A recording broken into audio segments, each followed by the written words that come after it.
Todos los años, los mexicanos nos juntamos en la noche del 15 de septiembre a dar el grito de independencia. Gritamos ¡Viva México! En representación del cura don Miguel Hidalgo y Costilla, que en la madrugada del 16 de septiembre de 1810 sonó las campanas de la iglesia del pueblo de Dolores y dio el famoso Grito de Dolores, acto que dio inicio a la Guerra de Independencia. México estuvo dominado por España alrededor de 300 años. En ese entonces, México se llamaba la Nueva España porque era colonia española, es decir, un territorio que le pertenecía a España pero que estaba fuera de sus fronteras.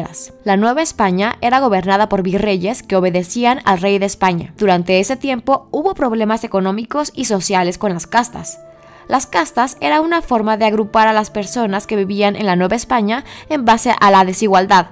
Por ejemplo, estaban los españoles o peninsulares, que eran los nacidos en España. Ellos estaban en la vida política y tenían más privilegios. Los criollos, que son hijos de españoles nacidos en la Nueva España. Los indígenas, considerados menores de edad, eran la principal fuente de trabajo en la minería y agricultura. Podían disfrutar de sus propios bienes, como cultivar sus tierras y criar ganado. Sin embargo, su vida era un poco precaria. Los mestizos, que eran mezcla de españoles e indígenas, tuvieron muchas prohibiciones. Había un descontento grande porque no recibían el mismo trato que los españoles. No podían estudiar en universidades, ni estar en la política, ni ser escribanos. Tenían desventajas económicas y sociales. Sin embargo, llegaron a ser la mayoría de la población. Los negros, que eran traídos como esclavos de África, los mulatos, que son mezcla de españoles y negros, los moriscos, que eran mezcla de español y mulato, etc. Había muchas castas que marcaban la desigualdad en las personas. En ese momento, España tampoco la estaba pasando bien. Tenían una guerra con Francia en su propio territorio. El rey de España, Fernando VII, abdicó en favor de Napoleón Bonaparte, mismo que puso a su hermano José Bonaparte como rey de España. La gente se refería a él como Pepe Botella, ya sabrán por qué. Por otra parte,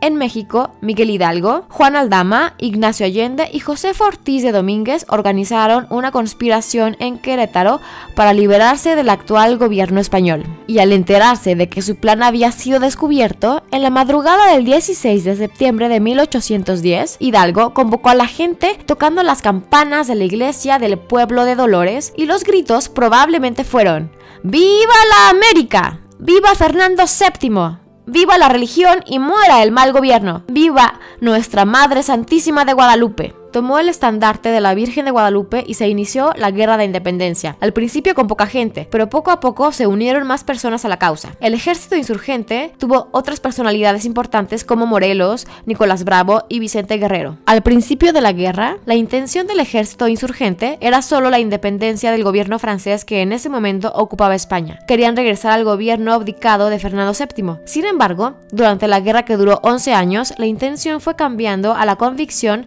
de que eran los nacidos en la Nueva España los que debían de gobernar su propio país y así poder terminar también con las injusticias. Por otra parte, Agustín de Iturbide era parte del ejército realista, que eran las fuerzas armadas que defendían la monarquía española. En septiembre de 1821, Vicente Guerrero y Agustín de Iturbide hicieron una tregua para que terminara la guerra. Se considera que la independencia se consumó hasta la entrada del ejército trigarante a la Ciudad de México el 27 de septiembre de 1821. El ejército trigarante, o de las tres garantías, surge como resultado de la unión entre los insurgentes y los realistas. Ahora ya sabes por qué gritamos ¡Viva México! Somos un país independiente, listo para continuar escribiendo nuestra historia. ¿A ti qué historia te gustaría contar? El futuro de tu México depende de ti.